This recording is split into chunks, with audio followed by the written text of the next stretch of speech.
This program is rated PG. It contains themes and scenes which may not be suitable for very young audiences. Parental guidance is advised.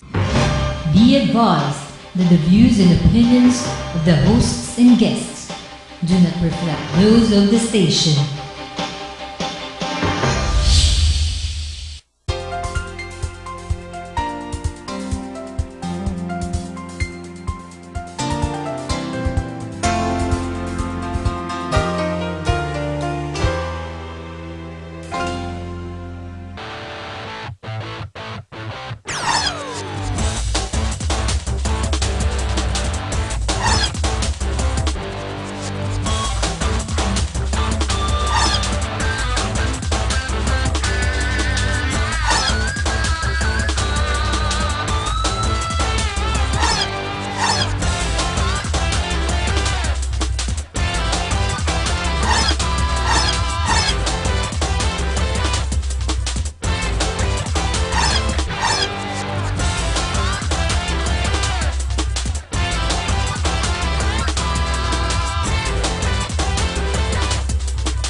Hello and welcome to Ka Iking Live. I'm your host, Alice Mercado. Tonight, we have a subject matter that's very close to the hearts of many of our people. Ito po ang topic na malapit sa masa. Ito po yung tungkol sa kooperatiba. This is about the cooperative movement in the Philippines. We are going to talk about the state of the movement in the Philippines. And for that, we have invited Mr. Giovanni Platero. He is Deputy Executive Director of Cooperative Development Authority. Good evening, Director. Good evening, Ike. It's my pleasure to be your guest tonight. Well, you know I've been trying to track you down for so many months. And I'm happy that you finally come up here, no? So, you have the floor, Your Honor. Tell us about the cooperative movement. Everyone out there would like to know more about co-ops. Tell them what it is and what the CDA in particular can do for them. The Cooperative Development Authority is the lead agency of the government that is tasked to take charge of the cooperative in the country, both in the areas of development and regulation. And primarily we are the registration agency of the cooperatives nationwide, similar to the Security and Exchange Commission to the corporation. Okay. We grant a juridical personality by giving certificate of registration for those groups who wish to organize as cooperative. So primarily the registration certificate given by the Cooperative Development Authority grants or bestowed the group the juridical personality or legal personality to be capacitated to enter into a contract and do all the gamut of activity that is usually granted by law to natural persons. So what you're saying, parang ano pala, parallel pala kayo sa SEC, no? Yes. Yung gustong magtayo ng korporasyon, punta sa SEC. Yung gustong magtayo ng kooperatiba, punta sa inyo. And you have practically similar powers, no? Yes. As a matter of fact, we have an existing agreement with the Security and Exchange Commission that yung mga organization na gagamit ng word na cooperative, sa amin yun. In the same manner that we do not allow groups to be registered with the Cooperative Development Authority to incorporate in their nomenclature or name the abbreviation of Inc. So let's say a co-op is registered with you, they can no longer register with SEC? Yes, because it will be tantamount to dual representation. But I've seen stationery with that, no? Cooperative Inc. So, bawal na yun? Bawal na. Oh. As a matter of fact, ang tawag sa mga corporation na registered with SEC ay mga incorporators. ang mga organization na register sa Cooperative Development Authority, cooperators. Operators. They Okay. execute articles of cooperation for them to become cooperatives, while for others registered with the Securities Commission, they execute articles of incorporation. That is the basic distinction of SEC registered entity, contrasting to the Mga ilan na ho ngayon ang kooperatiba sa Pilipinas? as of December 31, mga 23,672 to be exact. Okay. And 62% of those cooperatives are multipurpose type of cooperative. Okay. Meaning that they can engage 2 or more businesses. Okay. And out of that number, 23,672, 8% comprised the large and medium category. So what are you measuring? Sales or assets? Assets. Okay. And 91% belongs to the small and micro category. When you say 91%, ano yan, medyo lulubog lilitaw ba yan? Or medyo okay naman? Nandun surviving, sila, let's say. nandun sila sa tinatawag na fledgling stage. Parang infancy. Okay. Lalo na sa mga micro co-ops. The micro co-ops, yung mga cooperative na ang assets ay 3 million below.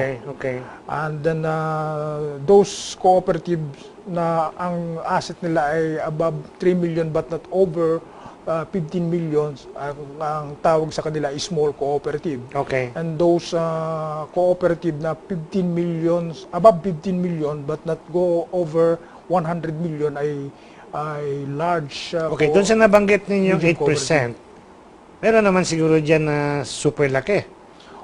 Yung Sa- billion na ang asset, meron ba?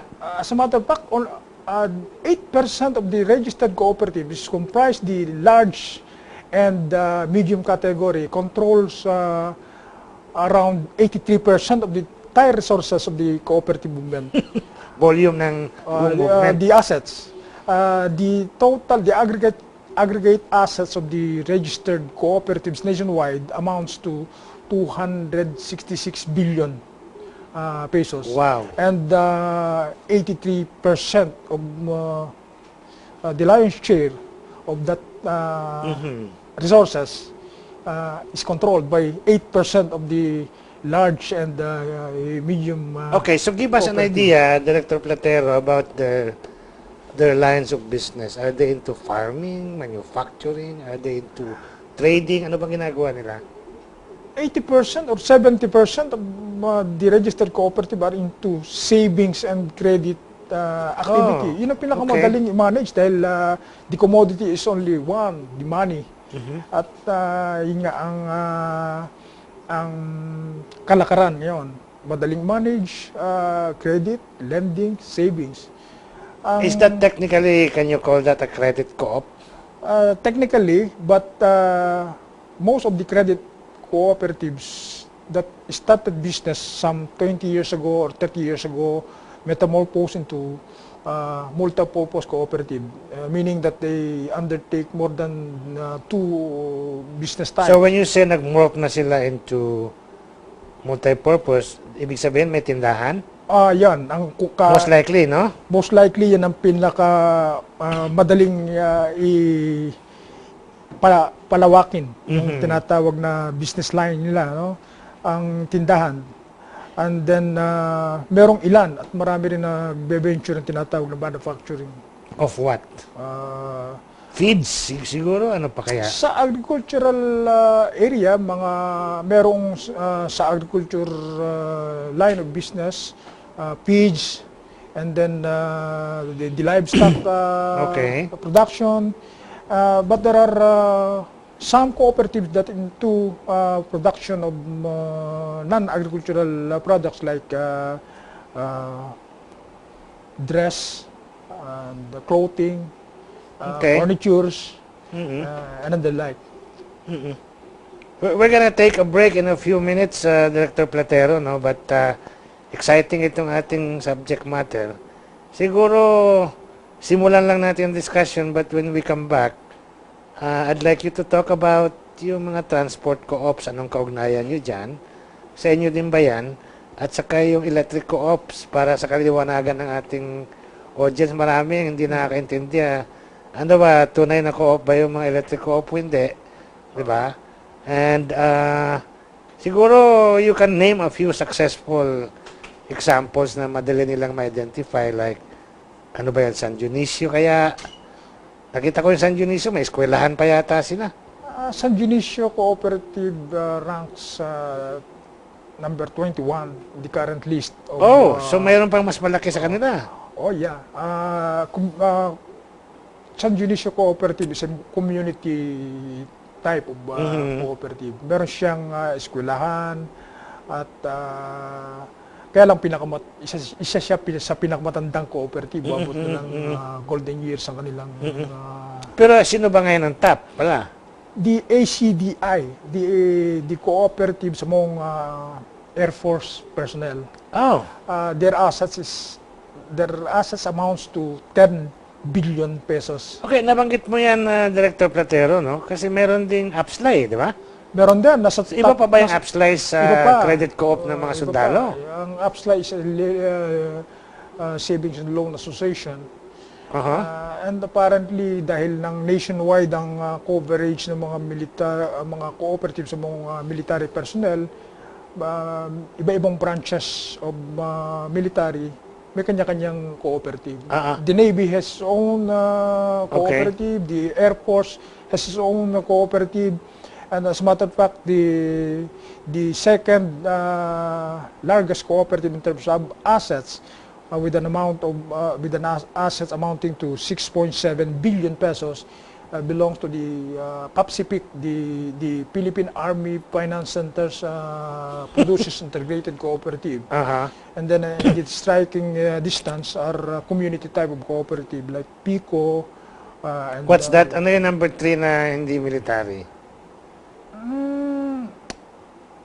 The First Integrated Cooperative in Mindanao. Anong product? Credit din siya eh. Ang karamihan sa mga malalaking cooperative ay mga credit. Is that what you want or neutral lang kayo dyan? Would you prefer more production? Like manufacturing? Yan ang isang nakikita kong prospects saka potential ng mga cooperative malalaki na to diversify its services to the members and the community. They have a large resources in terms of assets. They have the management experience, and they can venture into other types of business other than the credit and lending. So that's also an objective on your part, to encourage them to diversify.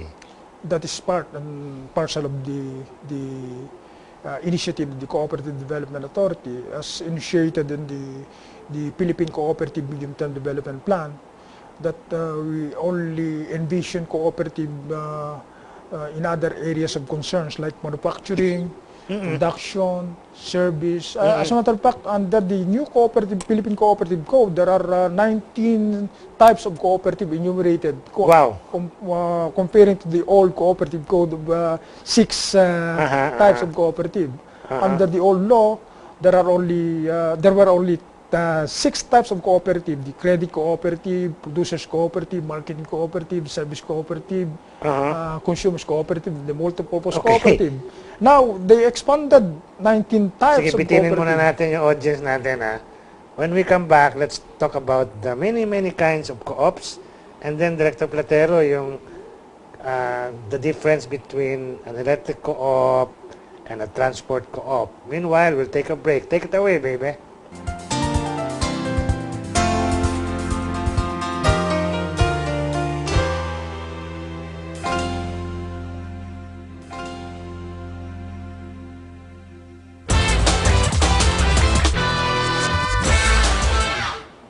Welcome back to Ka Iking Live. I'm still your host, Alex Mercado, and our guest is still Mr. Giovanni Platero, Deputy Executive Director of CDA. Let's go back to that topic, Director. 19 types? 19 types of cooperative. Bigyan mo kami ng sample man lang. Hindi ko alam kung masasaulo ko yung What you can remember, of course, anim na yung under the law, merong tinatawag na electric cooperative, merong, bagamat nung una, the electric cooperative belongs to the service type of cooperative, but the service type of cooperative was expanded into several subcategories, subtypes. We have transport service cooperative, we have cooperative hospital, we have... Pwede na ba yun? Meron na pa. Meron nasa yung as a type of cooperative, the cooperative hospital, the education... Pagka gano'n na, sino ang cooperators? Pasyente, doktor? Prior to the enactment of the new cooperative code, there are already existing cooperative formed by medical mission group in several places of the country. And, so halo yan, pwedeng doktor, pwedeng pasyente. Medical practitioner. It is ideal that the public can participate in the as members of the cooperative hospital. Kausap ko si Mr. Danny Ang ng Philippine Cooperative Center. Sabi niya sa akin yung tama talagang transport co-op, transport co-op ng mga pasahero, hindi ng mga driver. What do you say to that? Yun ang tama or yun ang tama po, pero that is the ideal setup for the riding public to own the transport cooperative because they are the ones sila yung pasahero. Sila yung cooperator. Sila as the ideal concept of the cooperative is the organization owned, managed, control and patronized by passengers. Pero hindi naman bawal, let's say a group of drivers come together and say, sige, mag-co-op din tayo. Yun po yung kasalukuyan na they put up common facilities that would address the needs of the drivers and the allied workers. Wala naman kayong objection dyan? Wala po. Kaya lang, yung services nila, yung nandun sa tinatawag na management of terminals, providing services to drivers and members like the services related to their work, yung pag-offer ng tinatawag na mga spare parts na mga maintenance, sasakyan. ganyan. And then yung pinakamalaki katulad sa ibang bansa na the transport cooperatives are owning petrol station or gasoline hindi pa ba station. nangyayari yan dito? Meron ng ilan sa Pilipinas na may mga cooperative na nagmamayari ng petrol station or gasoline. Pero pagka ganun, Director, ba't di na lang sila mag-SEC? Anong nakukuha nila sa CDA registration na hindi nila nakukuha sa SEC? The tax exemption privilege and other incentives offered by the cooperative code. For instance, yung business tax nila, wala na sila doon, no? Kumpara sa corporation. And then, of course, yung other privileges like kung merong tinatawag na cases, isa rin sa tinatawag na privilege ng cooperative yung exempt in the payment of docket fees and court fees. And other incentives offered by the government. For instance, if they form a cooperative, all the assistance of the government may be availed of by the cooperatives. Dahil yun ang tagubilin talaga ng ating constitution as a policy of the state, that we should make the cooperatives as practical vehicle towards nasa constitution pala yun. We are only few of the countries in the world that the cooperative development is enshrined in the constitution. Fantastic, under section 15 article 12 Fantastic. of the Philippine Constitution. So, ang tibay pala talaga niyan. That is the mandate na sinasabi sa Congress na there shall be a government agency that is to be created. That is the Cooperative Development Authority. Dapat pala, Constitutional Commission. Parang tawag ko sa'yo, Commissioner. Sort of. hindi mawawala yung agency ng government hanggat nandun sa Constitution. May constitutional provision pala maaaring yan. mapalitan ng pangalan Fantastic. o ma-reorganize, but still, there is a government agency that will Alam mo, take tama charge. lang yan. Ha? Kasi ako personal, naniniwala ako. Yan na lang ang huling pag-asa ng mga taong ordinaryo eh. Sabihin na natin yung mga maliliit na tao kasi talagang ang ekonomiya pabor sa big capital eh. Big business, no? Sabihin na natin. And I'm glad that you're telling me that na protected pala yan ng Constitution. Pero kailangan lang siguro may kalat yung ganyang katotohanan at mabigyan ng mas higit kayong budget, sabihin na natin. Yun ang bahagi ng tinatawag na communication advocacy program ng Cooperative Development Authority at saka yung tinatawag na social marketing initiative of the Cooperative Development Authority. Because we believe that the cooperatives is the operationalization of our economic nationalism. Why? Hindi pwedeng maging membro ng cooperative ang foreigner. It is only offered to Filipino citizens. Hindi ba kahit isang share lang siya, hindi talaga siya Hindi pwede? pwede. Hindi rin siya pwedeng mag-proxy? Yun ang democratic characteristics. So talagang yan ang pinaka-last bastion ng, anong sabi mo, economic nationalism? Yan yun. Kaya lang, kinakailangang maramdaman ng Philippine cooperative sector ang pagkakaisa. Hindi pa natin nararamdaman yung tinatawag na solidong pagkakaisa ng cooperative sector. As a matter of fact, dito sa ating bansa, wala pa tayong tinatawag na apex organization na kakatawan sa boses at tinig ng mga cooperative. May sasabihin ako sa inyo, on the air ito ha, although hindi naman ako magbabanggit ng pangalan. Sa tingin ko, kapag pinagsama lahat ng mga tindahan ng mga kooperatiba, mas malaki pa yan sa pinakamalaking chain of stores. I believe so. I believe. Kasi yan nga ang nakikita natin kung magkakaroon tinatawag na integration and consolidation of cooperative, lalong-lalo na yung mga micro cooperatives and small cooperative, there will be economies of scale. Then cooperatives cannot be charged of illegal monopoly or cartel because the law says that it is not an illegal monopoly. Nasa Constitution nga eh. Nasa cooperative law, sa Philippine Cooperative Code. It is not a restraint of trade, so therefore the cooperative is not a cartel. Yes. But, At saka pro-people siya eh. Diba? Pro-people. You put it another way. Sabi mo, ano ba yun? The epitome ba o the expression of economic nationalism? Economic nationalism. Sa akin, parang last stand yan eh. Na hindi mapasok ng big capital eh. You know why?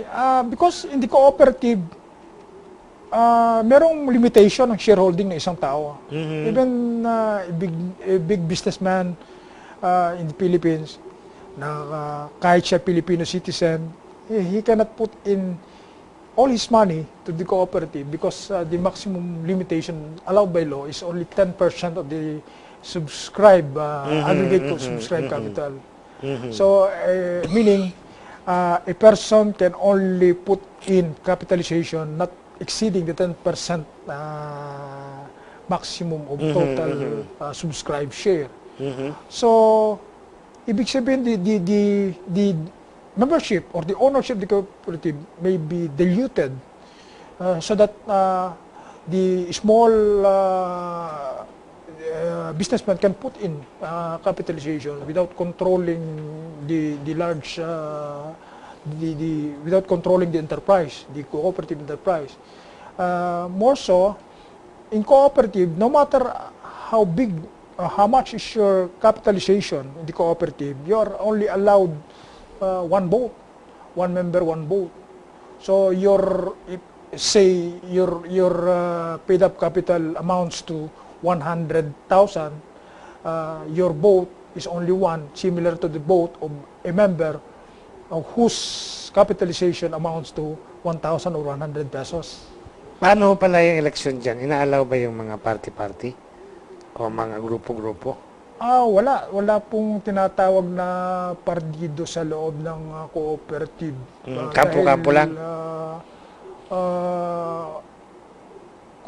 Bagamat yung malaking cooperative, may mga campaign period na, merong deadline for filing of the certificate of candidacy, but I cannot, I do not know a cooperative having a party. political parties within the But organization. individual candidates can have their own platforms.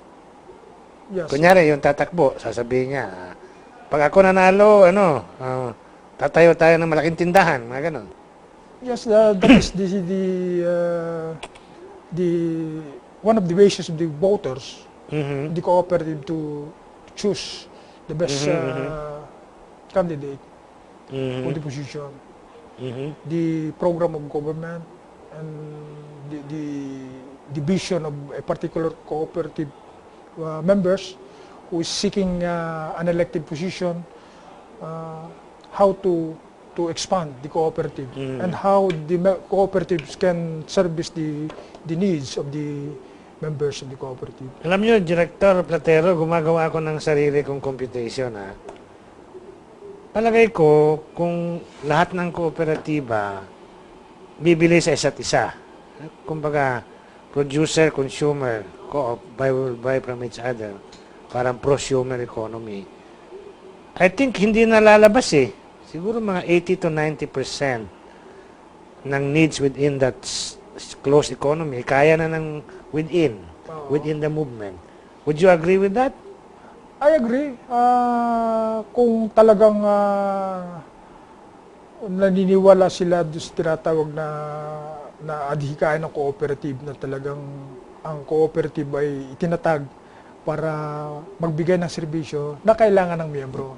Pero kung hindi na kailangan ng miyembro ang mga serbisyo na pinamamahagi ng cooperative, then doon magkakaroon ng problema sa tinatawag na patronage ng miyembro sa cooperative.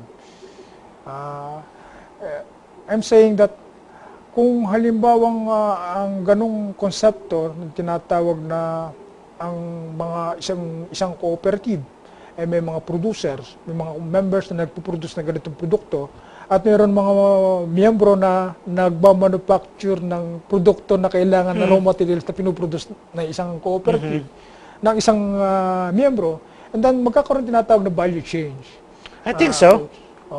Kasi, yung mga producer co-op, mayroon diyang kooperatiba ng mga isda, mayroon nagpapalaki ng baboy, manok, baka, may nagtatanim ng palay, gulay. So, siguro parang database na lamang eh. There shall be a complementation of their products and services.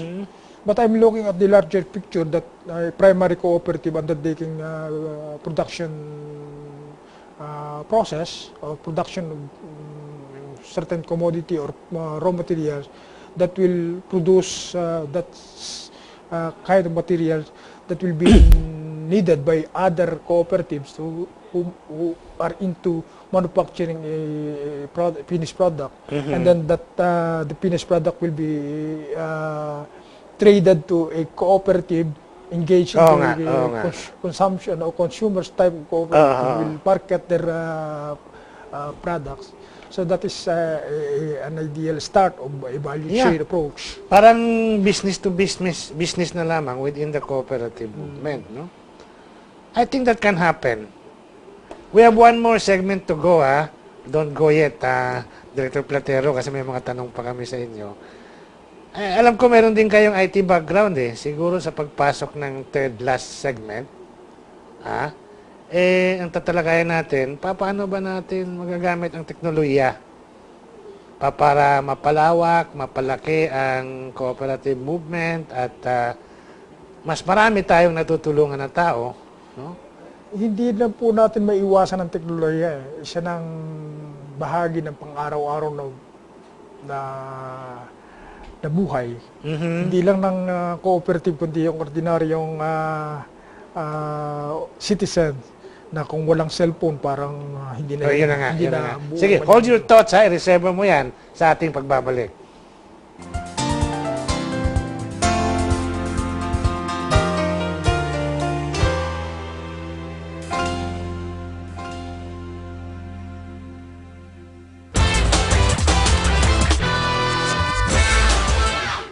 Okay, welcome back to Ka Iking Live. We still have our guest, Deputy Executive Director Giovanni Platero. Lagi ako nagkakamali. Parang feeling ko nagdidilang anghel tuloy ako, Director Platero, ha? Pangalawang beses na ako nagkamali eh. Topic natin, huling segment. Paano natin magamit ang teknolohiya? Alam ko mayroon din kayong IT background. Unang-una po, para ma-mainstream natin ang mga kooperatiba sa information technology, binalak ng Cooperative Development Authority at we will be launching it in the near future that the submission of the Cooperative Annual Performance Report should be done through online system. Online submission, okay. Para naiwasan na rin natin yung tinatawag na paper transaction, Okay. napakaraming napupuno ng papel sa aming mga opisina. Napupuno ng papel, saka maraming puno napuputol. Napuputol. And then it will also contribute to our effort to preserve or to protect environment. So, isa yon sa mga initiative. And then, pagka ang mga kooperatiba ay mainstream na sa tinatawag na information technology, at least we will be requiring initially that cooperative must have their own respective corporate email accounts. And then, umpisa na yan. At lahat ng mga information, as a matter of fact, we have introduced, we have refurbished our website. Unlike before, some 5 years ago, talagang static ang aming website. Wala pa kaming web presence nung araw eh. Ngayon, ang web presence namin ay advanced na. No? And then we intend to have our web transactional in the future. So that yung registration ng cooperative through the co-op RIS, the co-op registration information system, we have introduced a module in that registration information system that the group intending to form a cooperative can reserve their name online. Oh, maganda yun But ang problema lang namin yung tinatawag na online payment. So sa ngayon, merong initiative with the DOST to have that PHP and coordination with the land bank so that yung mga grupo na nag-apply ng tinatawag name reservation ay makapagbayad na rin online. So that hindi lang ma-mainstream natin sa information technology ang mga cooperative, may iwasan na rin tinatawag yung face-to-face transaction na at least mabilis din ang tinatawag na processing or delivery ng services namin. And then even the amendment modules, by the next quarter, we will be rolling out the amendment information system. So yung amendment ng mga cooperative, isubmit nila sa charter nila online. Oh. Of course, there is still what you call it, submission of the documents as a basis of verification of the data that they have inputted in the system. But over the long run, mababawasan natin yung tinatawag na paper transaction. So yung sinasabi kong initiative, the submission ng Cooperative Annual Performance Report, hopefully matapos namin yung system and by the end of the year ay mai-roll out din natin yung tinatawag na online submission ng mga report na hinihingi sa mga cooperative so that we can come up with a timely, relevant, responsive information system in real time. Nakukuha natin yung mga statistics bilang bahagi ng policy development na kinakailangan merong informed decision ang Board of Administrator in coming up with the circulars, policy issuances on the basis of the data and the information generated by the system. Sa labas naman po ng CDA, yung mga kooperatiba na under sa inyo, meron din silang malalaking challenge na hinaharap, yung globalization, ASEAN integration, climate change, global warming. Hindi kaya maganda rin kung mag-modernize din sila if they can reach out to the rest of the world as their market using e-commerce. That is part and the strategy under our policy direction in the Philippine Cooperative Medium-Term Development Plan to ensure the global and local competitiveness of the cooperative. So that under that policy direction, we introduced the eco-op trade as the online marketplace of the cooperative. So the cooperative may enroll in that eco-op trade as an element, important component of the cooperative business matching information system. Alam nyo, hindi naman siguro ako kailangan magpaalam pa sa management ng GNN kasi nakikita nyo naman sa araw-araw na broadcast namin, we are supporting nation building Kaya you are very much welcome here, especially yung cooperative movement. Iyan ang isang susi sa ating economic development, no? So, not only GNN, pwede ko na rin siguro isama ang GSAT, no? Kung sa tingin nyo makakatulong yung kumpanya namin sa pagpalawak ng cooperative movement, open po kami dyan. As a matter of fact, we have done that before. Yung aming cooperative hour dito. Yes. Malaking tulong po sa Philippine Cooperative Movement sa Philippine Cooperative Sector. Lalo na ang ating bansa, isang archipelago, hiwa-hiwalay yung mga isla, at ang communication lang ang maglilink sa mga tao natin. Yes. There are cooperatives na nag-venture na tinatawag na ATM services. And kung magkakaroon ng tinatawag na mga common facilities to cooperative towards mainstreaming them in the services that will be provided through the information technology, that is a welcome development and a great prospect for the Philippine Cooperative Movement.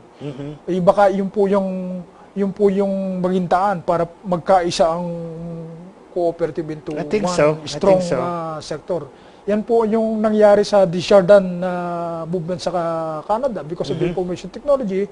Talagang napilitan yung mga maliliit magsama-sama to form a common facility that will Meron pa ako nakita sa aking bolang kristal, Director kasi yung mga big companies, dahil nga karamihan ng kanilang mga produkto commercialized, no? Hindi maiwasan, napakaraming process, chemical, lahat, no? Samantala, ang mga kooperatiba nga, maliliit, maraming organic, maraming natural. So I think, in a few more years, people will realize it's safer to buy from a local source. It's safer to buy from a co-op kasi natural. Sa mangga na lamang, wala naman akong sinisiraan, ano? Sa mangga na lamang, pag kumakain ka ng mangga, abay, siguro, 90% ang possibility na na-esprehan yun Tama po yun. Di ba? Ngunit, mayroon namang organic mangga na sabihin na natin maliit, konti, pero hindi na-esprehan. At mas safer kainin. Yan ang nanggagaling sa kooperatiba. Ay, tama po yan.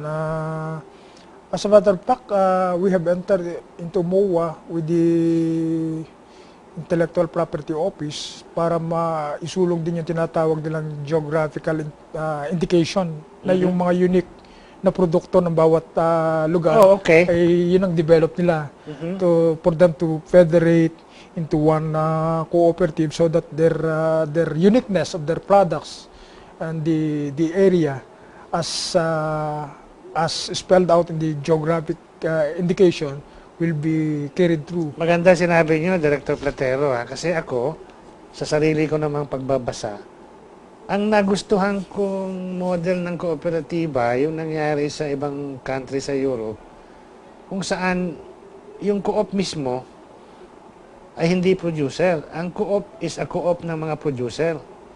So halimbawa, sa dairy industry, yung miyembro ng co-op, mayroong mga 3, 4, 5 baka, 10, ganyan, na ginagatasan niya, no? And then yung gatas niya, dinadala niya doon sa co-op. Yung co-op ang may-ari ng, ano ba tawag ng pasteurization.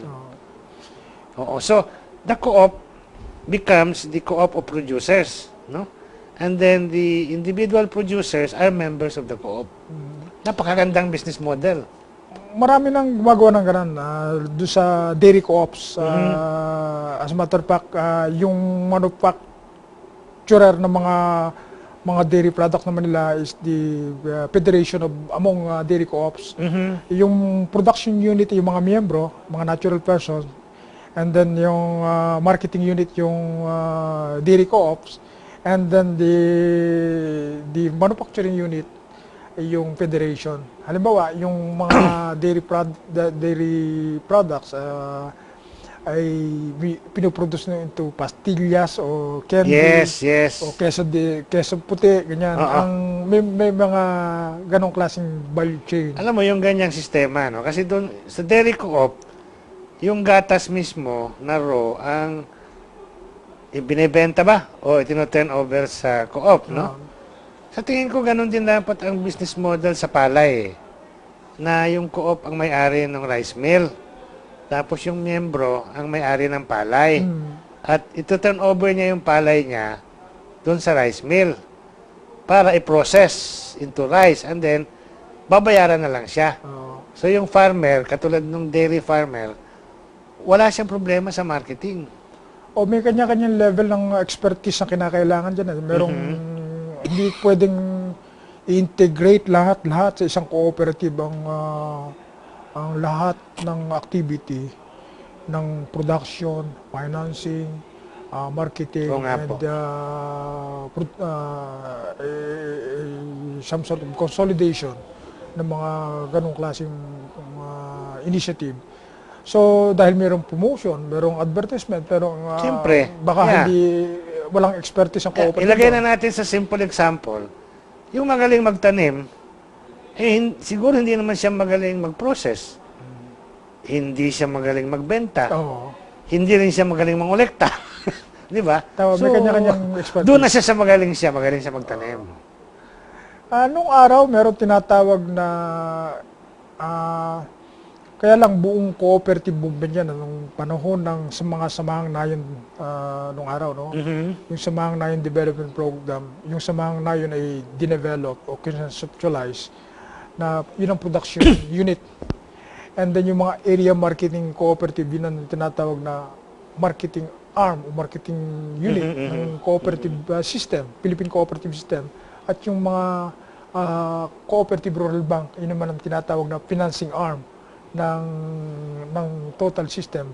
Kaya lang mayroong problema sa implementation, mayroong minadali ang implementation during martial law, mayroong mga nagtagumpay, mayroong hindi nagtagumpay. Pero inattempt yun po, yung tinatawag na specialization. Marami naman tayong pwedeng balikan ng mga magagandang practice before, but I think Director Platero, you and I can agree, no? Kung ano man ang kulang, ano man ang sakit sa cooperative movement, wala na tayong choice kundi pagalingin yan, ayusin yan, kasi wala na tayong ibang option eh. I agree. Yan na yung huling barahan natin. I agree Ka Iking.